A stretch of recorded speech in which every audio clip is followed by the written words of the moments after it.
दोस्तों, किसी का वक्त खराब चल रहा हो और इस बीच कोई नई आफत आ जाए तो सोचिए उस आदमी का हाल क्या होगा।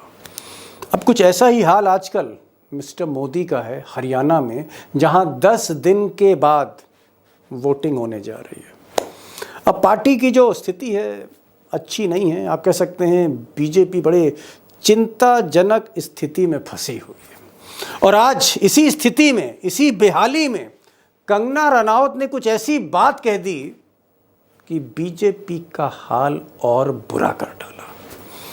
अब आज कंगना रनौत ने, बड़ा सरप्राइज था, उन्होंने कैमरे पर मिस रनौत ने कह दिया कि ये जो 3 काले कानून थे जिसमें देश में इतनी शहादतें हो गई, आंदोलन हो गया, हरियाणा में लाठीचार्ज हो गई, गोली चल गई, ये जो 3 काले कानून हैं इसको मोदी जी को फिर से लागू कर देना चाहिए। और ये बात कैमरे पर कही उन्होंने। किसानों के जो लॉज हैं वो मुझे लगता है जो रिपील हो गए हैं वो फिर से लगने चाहिए। हो सकता है कॉन्ट्रोवर्शियल हो जाए, लेकिन मुझे लगता है किसानों के हितकारी लॉज वापस आने चाहिए। अब दोस्तों, जिस काले कानूनों के विरोध में इस देश की संसद महीनों तक नहीं चली, लाखों किसान सड़कों पर आ गए, दिल्ली का घेराव कर लिया, 700 से ज्यादा किसान शहीद हो गए, हजारों पे लाठी चली, लहूलुहान कर दिया पुलिस की लाठी ने। और आखिर में जिस काले कानून को लेकर मोदी जी ने हाथ जोड़े देश के आगे, किसानों से माफी मांगी, काले कानून वापस ले लिए, उस काले कानून को फिर से लागू करने की बात कंगना रनौत कह रही हैं। जी हाँ, मोदी जी की खासम खास कंगना रनौत कह रही हैं कि उनको फिर से लागू कर दिया जाए। आप कह सकते हैं जो निष्कर्ष है आज के इस बयान के बाद कि बीजेपी को कंगना रनौत ने आज एक और धक्का हरियाणा में दे दिया। देखो, मेरे को लगता है कंगना जी का मानसिक इलाज होना चाहिए। आपको पता है हरियाणा की 20 कंस्टिट्यूएंसीज के अंदर भाजपा नेताओं को घुसने नहीं दिया जा रहा, विरोध किया जा रहा है रोज, हर रोज, और उसको किसान ही कर रहे हैं। और उन किसानों को आप ये कह के चिढ़ा रहे हैं कि हम जो है काले कानून हमें वापस लाने चाहिए। अब दोस्तों, हरियाणा में बीजेपी के लिए सिर्फ कंगना रनौत, उनकी पार्टी की एमपी ही मुसीबत नहीं है। मुसीबत पूर्व मुख्यमंत्री मनोहर लाल खट्टर ही नहीं है। सबसे बड़ी मुसीबत आज की तारीख में ये साहब हैं जिनके हाथ में हरियाणा की सरकार की लगाम है। The BJP top most leader Nayab Singh Saini, chief minister, यही एक मुसीबत है। और इन नायब सिंह सैनी के बारे में कई नायब बातें मैं आपके सामने बताऊंगा, एक्सपर्ट्स बताएंगे आगे आपको। लेकिन एक चीज़ मैं यहाँ ज़रूर जिक्र करना चाहता हूँ, और जिक्र ये करना चाहता हूँ कि ज़मीनी सच्चाई ये है कि नायब सिंह सैनी अगर अपना चुनाव, मुख्यमंत्री अगर अपना चुनाव जीत जाएं, इट विल बी अ चमत्कार। तो चमत्कार होगा। आता है सुबह में थोड़ा 1-2 घंटा, शाम को नहाते कहाँ नहाएंगे, कहाँ काम करेंगे बताइए। तो सरकारी शौचालय है, उसमें पैसे लेके जा, कहता है पैसे दो फिर जाओ। अच्छा, कितना पैसे लेता है? 10 रुपया। अब मुख्यमंत्री नायब सिंह सैनी के बारे में बहुत सी बातें उन्हीं की कंस्टिट्यूंसी में कही जा रही। मैंने तो एक आपको ट्रेलर झलक दिखाई। सवाल इस बात का है कि सिर्फ नायब सिंह सैनी जो चीफ मिनिस्टर हैं, सिर्फ उन्हीं की सीट नहीं फंसी है। बीजेपी में मुख्यमंत्री बनने का सपना देखने वाले अनिल विज साहब, सीनियर लीडर, सीट इनकी भी फंसी हुई है। और one of the richest candidate Haryana में, one of the richest candidate, सबसे अमीर नेता बीजेपी में कैप्टन अभिमन्यु साहब, पैसा इनका भी काम नहीं आ रहा। ये भी जीत जाएं तो बड़ी बात होगी। और सिर्फ कैप्टन अभिमन्यु ही क्यों, अनिल विज ही क्यों, हर दूसरा उम्मीदवार कहीं ना कहीं आज की तारीख में, जो इस वक्त सर्वे आ रहे हैं, जो आकलन है, हर दूसरा उम्मीदवार बीजेपी का कहीं ना कहीं दलदल में फंसा हुआ है। दोस्तों, आज के इस वीडियो में मेरा इरादा ये नहीं कि सिर्फ बीजेपी की ही दुखती रग पकड़ी जाए। आज मैं कांग्रेस की भी दुखती रग पकड़ूंगा, उस पर हाथ रखूंगा। और कांग्रेस की दुखती रग अभी तक ये है कि ये जो मिस शैलजा कुमारी हैं, very senior leader, Dalit face, biggest Dalit face in Haryana, north India भी आप कह सकते हैं, मिनिस्टर रही, इनकी भूपेंद्र हुड्डा जो दावेदार हैं कांग्रेस से चीफ मिनिस्टरशिप के, भूपेंद्र हुड्डा और कुमारी शैलजा, इनकी जो पुरानी अदावत है, कहीं ना कहीं ये भी इस वक्त परवान चढ़ रही है। और इनकी बातचीत ना के बराबर है और कहीं ना कहीं शैलजा नाराज़ हैं। तो क्या इनकी नाराज़गी दूर हो रही है? और क्या राहुल गांधी और सोनिया गांधी, ये जो हरियाणा के टॉप लेवल पर ये जो अंतर कलह है, क्या इसको सुलझाने में कामयाब हो जाएंगे अगले 48 घंटों में? क्योंकि नेक्स्ट 48 आवर्स बहुत क्रूशल है। मैंने कहा ना 10 दिन के बाद वोटिंग है। तो क्या कांग्रेस का ये जो अंतर्द्वंद है, इन फाइटिंग है, क्या राहुल गांधी इसको सुलझाने के करीब हैं या बड़ा मुश्किल है? इस पर भी मैं आऊँगा। और आज मैं ये भी आपको बताऊंगा कि ताज़ा आकलन क्या है, जो ग्राउंड सिचुएशन है वो क्या कह रही है। 90 जो सीट्स हैं, 90 सीटें जो हरियाणा की हैं, इसमें कांग्रेस कितनी सीटों पर आगे है, कितनी सीटों पर अच्छा परफॉर्मेंस दे रही है, और बीजेपी का सूरत हाल क्या है, बीजेपी कहाँ खड़ी है, 25 सीट पे, 30 सीट पे, 35 पे, 25 से नीचे। जो दोनों एक्सपर्ट्स हैं उस पर भी आज रोशनी डालेंगे। आखिर में इस पर भी बात होगी और खुलकर बात होगी कि आपको तापमान पता रहे क्या है। अब दोस्तों, आज मैंने 3 गेस्ट को इनवाइट किया और तीनों ही इस वक्त हरियाणा का चुनाव कवर कर रहे हैं। हरियाणा के टॉप एक्सपर्ट्स में से एक हैं। अब सवाल ये कि जो तीसरे आज के जो हमारे एक्सपर्ट थे, जो हमारे साथ हिसार से जुड़ रहे थे, जगदीप संधू साहब, क्योंकि वो ट्रैवल कर रहे थे, सिग्नल टूट गया। लेकिन 2 गेस्ट आज वाकई भारी भरकम है, जिसमें अत्री साहब हैं, हेमंत अत्री साहब, जिन्हें किंग ऑफ हरियाणा कहा जाता है, और साथ में आप कह सकते हैं प्रिंस ऑफ हरियाणा है मिस्टर रविंदर जी भी 20-22 बरसों से हरियाणा के चप्पे चप्पे के बारे में न्यूज़ ब्रेक करते रहे और इस वक्त वो सफ़र में हैं। उनसे मैं डायरेक्ट आज कहूँगा कि आप आइए, लाइव होइए। और हेमंत अत्री साहब भी हरियाणा के बीचों बीच, कभी वो हिसार में रहते हैं, कभी रोहतक में रहते हैं, कभी चंडीगढ़ चले जाते हैं, कभी अम्बाला चले जाते हैं। हर खबर की नब्ज़ पर उनका हाथ। इन दोनों को सुनिए, नतीजे पे खुद पहुंचिए।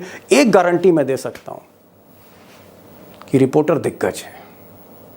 एक चीज जो मैं पूछना चाह रहा हूं आपसे अत्री साहब, कि बीजेपी के जो नेताओं से आपकी बातचीत चल रही है, कंगना रनावत का आज जो ये बयान आया, और मैं तो कहूंगा मूर्खतापूर्ण, मुझे कहना नहीं चाहिए एक एंकर के तौर पे, लेकिन वाकई मूर्खतापूर्ण है, क्योंकि जो किसान जिले में आंदोलन कर रहे हैं, बॉर्डर पे बैठे हैं, आपने उन्हीं को कहीं ना कहीं टारगेट कर दिया जिनसे कंप्रोमाइज बीजेपी करना चाह रही।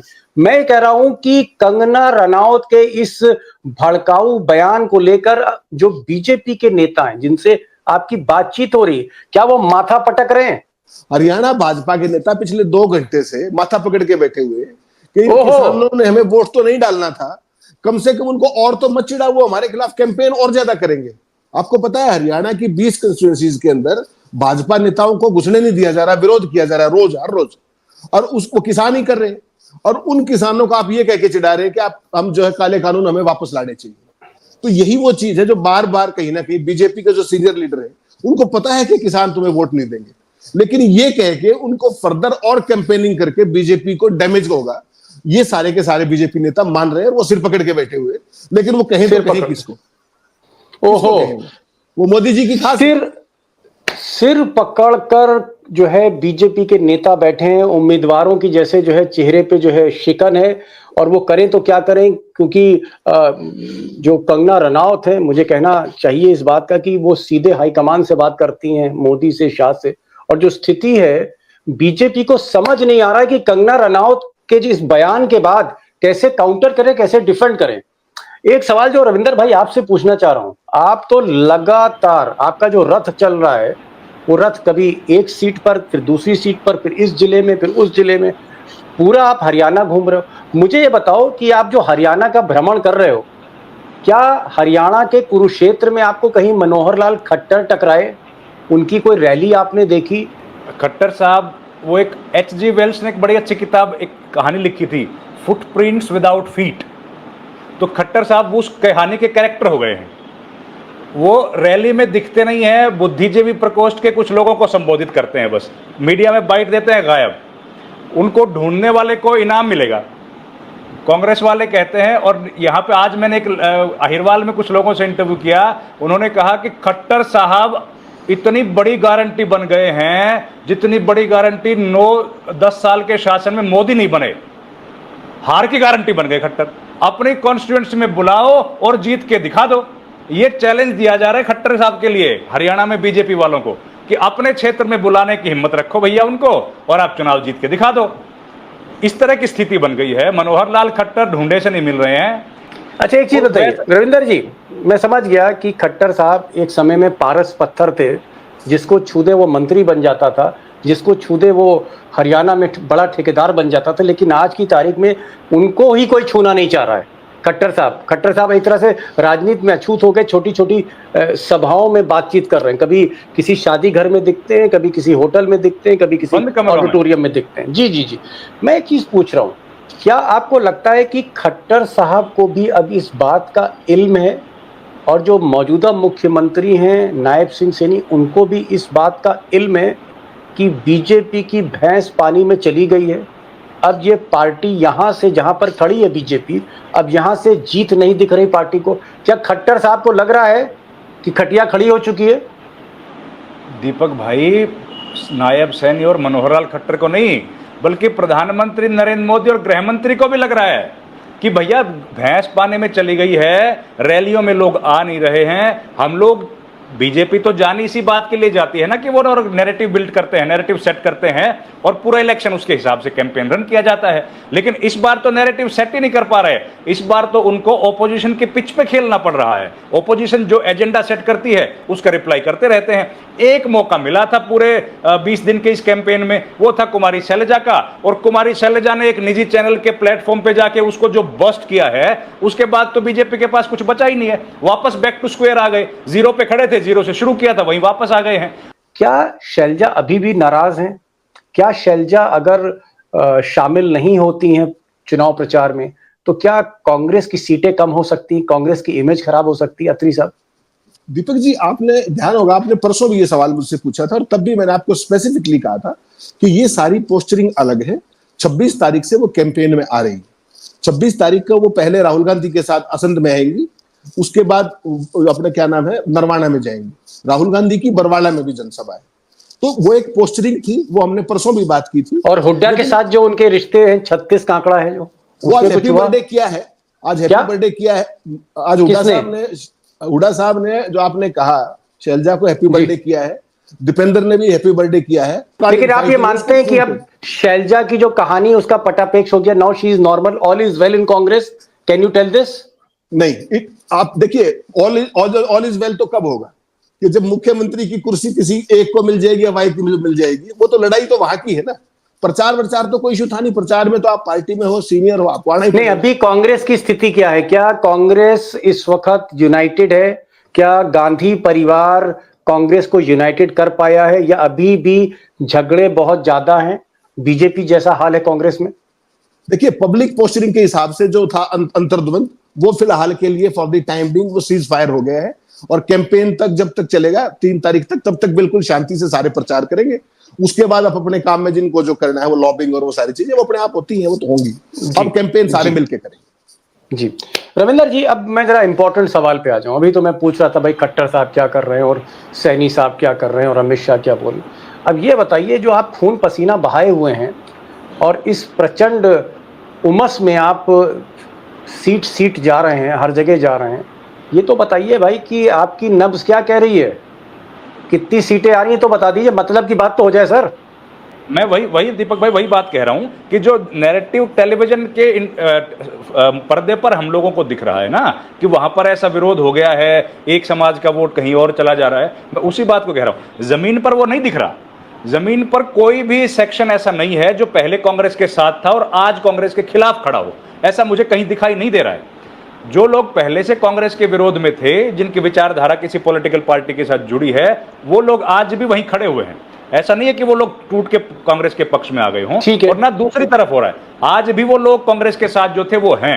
शैलजा की नाराजगी जो थी वो टेलीविजन स्टूडियो से बाहर नहीं थी, यहां जनता में उसका कोई असर नहीं है। तो सीटें कितने दे रहे हैं आप? 90 में कम से कम भी 55 सीटों पर कांग्रेस आगे है। बिल्कुल कंजर्वेटिव आइडिया में दे रहा हूं सर आपको। यहां अहिरवाल जो क्षेत्र है, देखिए 2 सबसे अहम महत्वपूर्ण क्षेत्र हैं जहां पर बीजेपी को आस है, और मैं दोनों क्षेत्रों में मैं जाके आ गया। आज भी मैं दक्षिण हरियाणा में बैठा हूं। अहिरवाल में 11 विधानसभा सीटें हैं। 11 विधानसभा सीटों में से कम 4 सीटें तो कांग्रेस पार्टी बहुत एज के साथ आगे है। 7 सीटों पर मुकाबला कड़ा मुकाबला है। और कड़ा मुकाबला अगर 7 सीटों पर है तो बीजेपी के लिए इससे ज्यादा खतरे की घंटी कोई नहीं है, क्योंकि यहां पर तो बीजेपी क्लीन स्वीप की उम्मीद कर मतलब रही आप थी। कह रहे हैं कि बीजेपी जिस बेल्ट में क्लीन स्वीप करती थी वहां भी कांग्रेस दिख रही है आपको? बिल्कुल साफ साफ दिख रही है, साफ साफ दिख रही है, और यही सबसे बड़ी दिक्कत कांग्रेस बीजेपी के लिए है। तो अगर अब आप दूसरी सीट 55 सीटें दे रहे हैं कि 55 प्लस आज कांग्रेस है, आज की तारीख में, टुडे, हो सकता है कल सिचुएशन बदल जाए, तो फिर बीजेपी आपको कहां दिख रही है? 25, 30, 35? बस बस बस बस बस बस सर, बस 25। तो आपने 25 कहा 25 बीजेपी लेकिन और एक और बात बताऊं, हाँ। एक और बात दीपक भाई बताऊं। देखिए, बीजेपी का कोर वोट जो है वो शहरों में है। अब मैं शहरों की स्थिति बताता हूं। गुड़गांव की सीट बीजेपी की स्थिति आज कमजोर है, वहां पर बीजेपी हारती दिख रही है। रोहतक की सीट बीजेपी हारती दिख रही है। पंचकुला की सीट बीजेपी पिछड़ रही है। अंबाला में 2 सीटें हैं, एक सीट पर बीजेपी हार चुकी, दूसरे पर कड़े मुकाबले में अनिल विज हैं। जब शहरों, करनाल की सीट पे सबको पता है वहां की स्थिति क्या है। जब बड़े बड़े शहरों में बीजेपी की स्थिति, पानीपत में ग्रामीण सीट पर बीजेपी मजबूत है, लेकिन शहरी सीट पर बीजेपी कमजोर है। फरीदाबाद, जब फरीदाबाद का मैं उस तरफ नहीं गया हूं, लेकिन फरीदाबाद की स्थिति क्या है कि कांग्रेस ने अपने हाथ से ही कर ली है, वो आपको पता है। जिस तरह के लोगों को टिकटें वहां पर दे दी गई हैं, उसमें थोड़ा सा गड़बड़ हो गया।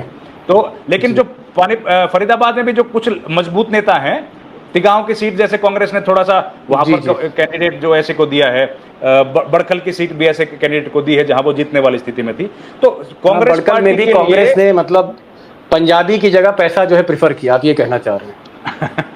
तो मैं एक बार बात बताऊं कि पंचकुला कालका जो है वो एक्सट्रीम विधानसभा क्षेत्र है हरियाणा का, उसके बाद हिमाचल और पंजाब शुरू होता है। वहां से लेके पंचकुला, कालका, अंबाला कैंट, नारायणगढ़, रादौर, मुलाना, जगाधरी, यमुनानगर, ये तमाम विधानसभा सीटों में 2 सीट पर बीजेपी फाइट दे रही है, बाकी सब सीटों पर कांग्रेस आगे है। और यही उनका सबसे बड़ा बेस था, बीजेपी का सबसे बड़ा बेस ये था।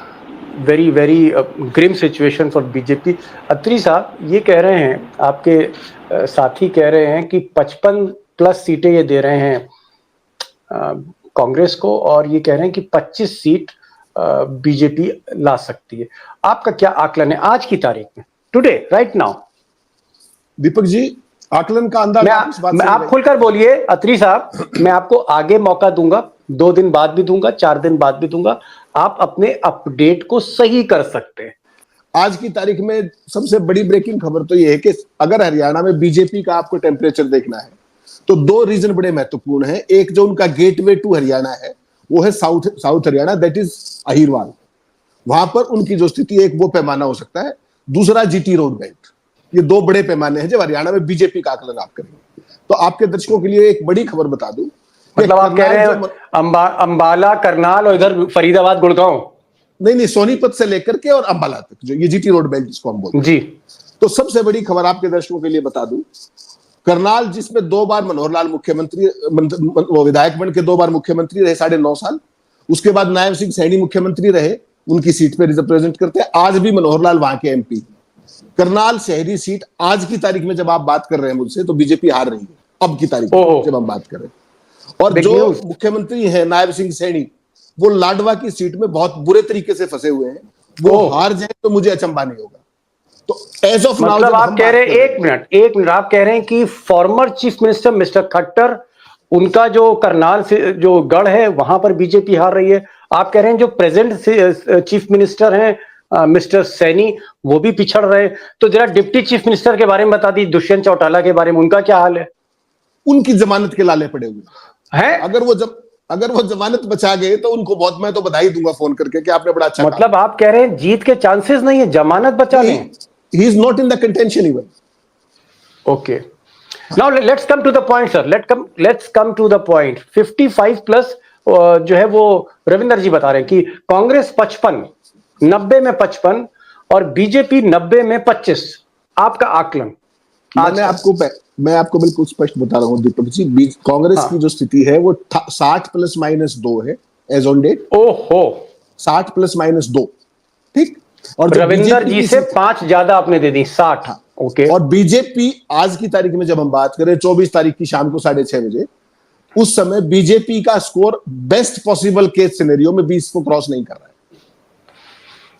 ओके मतलब रविंदर जी और आपके बीच में जो डिफरेंस है वो +-5 का है। वो 55 सीट दे रहे हैं कांग्रेस को, आप 60 दे रहे हैं, वो 25 बीजेपी को दे रहे हैं, आप बीजेपी को 20 दे रहे हैं। मैं दोनों ही हमारे जो जो गेस्ट हैं उनको दोनों को मैं मौका दूंगा और आप अपने को अपडेट कर सकते हैं, क्योंकि आप कोई सेफोलॉजिस्ट नहीं है, आप लोग जर्नलिस्ट हैं, आप लोग हर कंस्टिट्यूंसी में जा रहे हैं, तापमान समझ रहे हैं, लोगों से बातचीत कर रहे हैं और तब आप अपना आकलन दे रहे हैं। और मैं दोस्तों से कहना चाहूंगा कि जो अत्री साहब कह रहे हैं और जो रविंदर जी कह रहे हैं, हम आगे भी इनसे बातचीत करेंगे, क्योंकि हरियाणा का जो चुनाव है, इसको ये मत समझिएगा कि हरियाणा वो 10 लोकसभा सीटों वाला हरियाणा, वो छोटा सा हरियाणा जिसको 5 घंटे में आप क्रॉस कर लेते। No, Haryana could be the turning point for Modi and Amit Shah. Haryana जो है, अगर ये हाथ से निकला तो जो किसान वहां बॉर्डर पे बैठे, जो लाखों किसान जिलों में हैं, जो बीजेपी को घुसने नहीं दे रहे, वो सीधे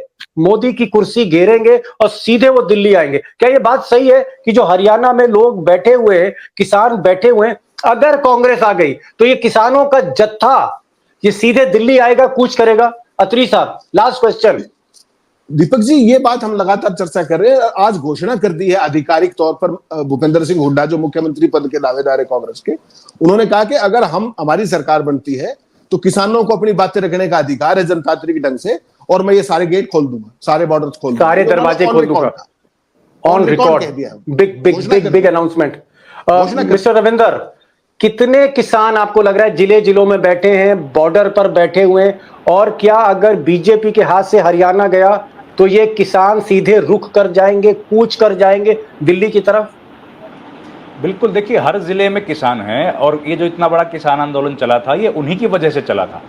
जो फोर फ्रंट पे किसान खड़े थे, जो आंदोलन का हिस्सा बने थे, उनसे ज्यादा कहीं पीछे जो रसद की सप्लाई कर रहे थे, जो घर घर से दूध इकट्ठा कर रहे थे, पैसा इकट्ठा कर रहे थे, वो किसान भी लगातार वेट एंड वॉच कर रहे हैं कि शंभू बॉर्डर से, खनौरी बॉर्डर से क्या आदेश आता है। लेकिन इसमें एक बात मैं जरूर कहूंगा दीपक भाई, देखिए पॉलिटिकल पार्टी के बयान एक होते हैं और सरकार के बयान एक होते हैं। चाहे कल सरकार में आने के बाद भूपेंद्र हुड्डा भी जिम्मेदार मुख्यमंत्री की तरह ही काम करेंगे जैसे कोई भी मुख्यमंत्री करता है। इस तरह से मुझे लगता है कम चांसेस होते हैं कि खुला छोड़ दिया जाएगा और उनको कहीं जो जाना चाहते हैं, लेकिन डेमोक्रेटिक सेटअप जो है उसको बना रहने दिया जाता है और लॉ एंड ऑर्डर को सिचुएशन को मैनेज करना बड़ा इंपॉर्टेंट है।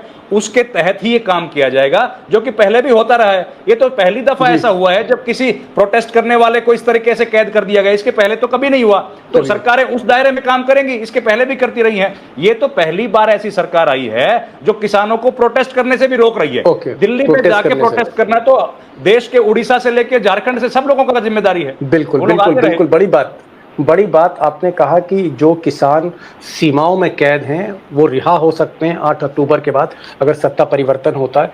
और रविंदर भाई ने कहा कि वो अपना जो आज का असेसमेंट है, आज का जो असेसमेंट है, वोटिंग से 10 दिन पहले का असेसमेंट है, ये कह रहे हैं कि साहब 55 सीटों पर मुझे कांग्रेस दिख रही है। अत्री साहब कह रहे हैं कि मुझे 60 +2 ±2 यानी 58 से लेके मुझे 62 सीटों पर कांग्रेस खड़ी हुई दिख रही है।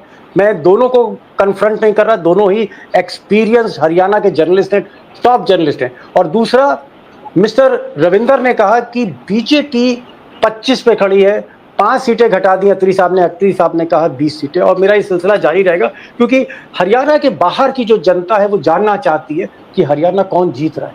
That is the big question. एक बार फिर मैं शुक्रिया अदा करूंगा खासकर रविंदर जी का कि आप लगातार टूर कर रहे हैं, आप लगातार दौरे कर रहे हैं, आप रुके और आप लाइव पर आए।